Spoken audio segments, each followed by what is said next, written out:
आज हम लोग बात करेंगे संसार के ज्ञान से अलग है दिव्य ज्ञान। इसके बारे में आज हम लोग चर्चा करेंगे। गीता के इस अध्याय में 42 श्लोक पिरोए गए हैं। इस अध्याय में कर्म योग का महत्व बताया गया है और इसका गहन विश्लेषण किया गया है।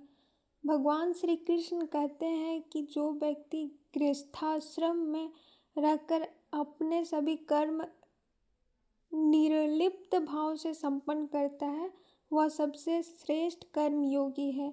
गृहस्थ आश्रम सभी आश्रमों में श्रेष्ठ आश्रम है, क्योंकि इसी से सभी अन्य आश्रम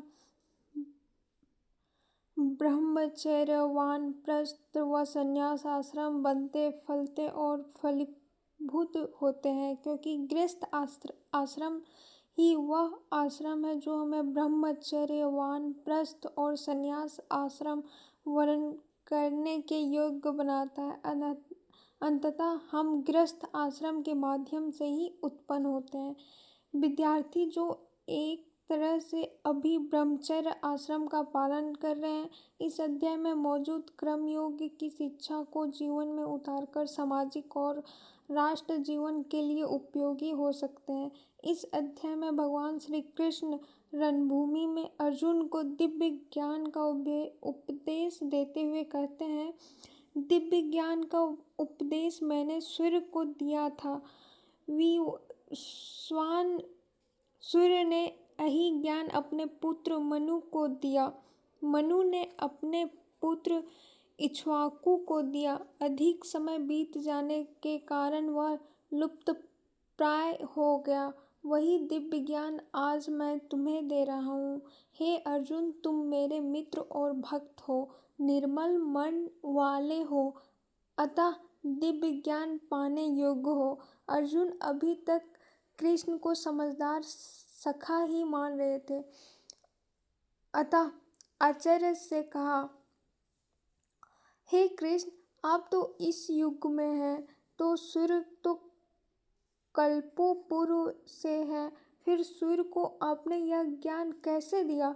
तब श्री कृष्ण जी ने समझाया, मेरा और तुम्हारा जन्म अनेक बार हो चुका है। अंतर यही है कि मुझे हर जन्म का ज्ञान है और तुम्हें किसी भी जन्म की आद नहीं है। सत्य तो यह है कि मैं अजन्मा हूँ, अविनाशी भी हूँ, सभी प्राणियों का स्वामी भी हूँ। फिर भी मैं हर युग में किसी दिव्य रूप में प्रकट होता हूँ।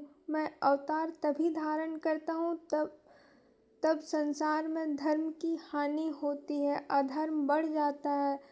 तब सज्जनों की सुरक्षा करने के लिए, पापों के विनाश के लिए तथा पुनः धर्म की स्थापना के लिए मैं अवतार लेता हूँ। हे अर्जुन, मेरा अवतार लेना दिव्य है। जो मेरे दिव्य स्वरूप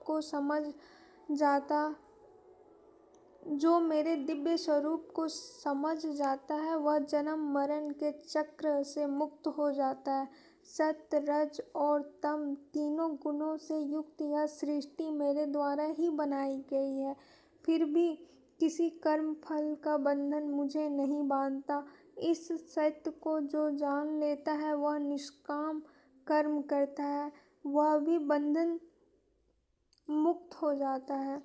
पूर्व काल में हुए ऐसे ज्ञानी भक्तों के समान तुम्हें भी बिना फल की कामना के युद्ध आदि कर्म करने चाहिए। कर्म की बारीकियों को समझना आवश्यक है। यह जानना आवश्यक है कि कर्म, विकर्म तथा अकर्म क्या होते हैं। जो व्यक्ति सभी कर्म इंद्रियों की तृप्ति के लिए नहीं करता वही ज्ञानी है, वही विद्वान है। ज्ञान की अग्नि से वह अपने कर्म फल को भस्म कर देता है। ऐसा ज्ञानी सारे स्वामित्व को त्याग देता है, केवल शरीर निर्वाह के लिए आवश्यक कर्म करता है। वह पाप से प्रभावित नहीं होता। जो व्यक्ति अपने पाप हुए लाभ से संतुष्ट रहता है, द्वेष तथा ईर्ष्या नहीं करता, सफलता तथा असफलता में समान भाव में स्थिर रहता है, वह कभी कर्म के बंधन में नहीं बांधा जाता। जो व्यक्ति इस ज्ञान को समझ लेता है कि सृष्टि की प्रक्रिया भी एक यज्ञ है, इस यज्ञ में अर्पण की जाने वाली सामग्री भी ईश्वर है, यज्ञकर्ता भी ईश्वर है, यज्ञ का प्रसाद भी ईश्वर है, यज्ञ की अग्नि भी ईश्वर ही है, इस यज्ञ कर्म का फल भी ईश्वर ही है। ईश्वर के अतिरिक्त कुछ अन्य नहीं है। वह कोई भी कर्म करे इस भाव से वह दिव्य हो जाता है तथा वह कर्म बंधन से परे हो जाता है।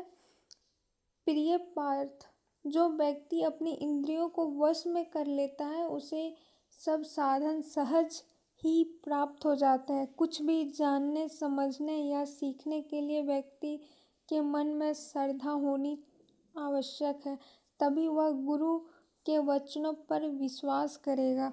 श्रद्धावान को ही ज्ञान प्राप्त होता है, श्रद्धा रहित को तो गुरु ज्ञान ही नहीं दे पाता। विश्वास न करने वाला मानव तो भटकता ही रहता है, उसे कहीं सुख नहीं मिलता। तत्व ज्ञान से व्यक्ति को शीघ्र ही अस्थायी शांति प्राप्त हो जाती है। हे धनंजय, फल की चिंता ना कर, जो अपने कर्तव्य का पालन करता रहता है तथा उन कार्यों के फल को प्रभु परमात्मा के श्री चरणों में भेंट कर देता है, उस व्यक्ति को कर्म बंधन में नहीं बांध सकते। अतः हे भरतवंशी अर्जुन, अपने मन के मोह तथा अज्ञान को ज्ञान रूपी तलवार से काटकर कर्म योग को अपनाओ। जीत हार की चिंता छोड़कर युद्ध के लिए खड़े हो जाओ। इस समय युद्ध ही तुम्हारा पुनीत कर्तव्य कर्म है। इस प्रकार भगवान श्री कृष्ण उपदेश देते हुए कहते हैं, जिस व्यक्ति में ना तो ज्ञान है और ना श्रद्धा ही है, अर्थात जो ना तो खुद जानता है और ना दूसरे की बात मानता है, वही जीवन में उन्नति से कोसों दूर रहता है। Thank you.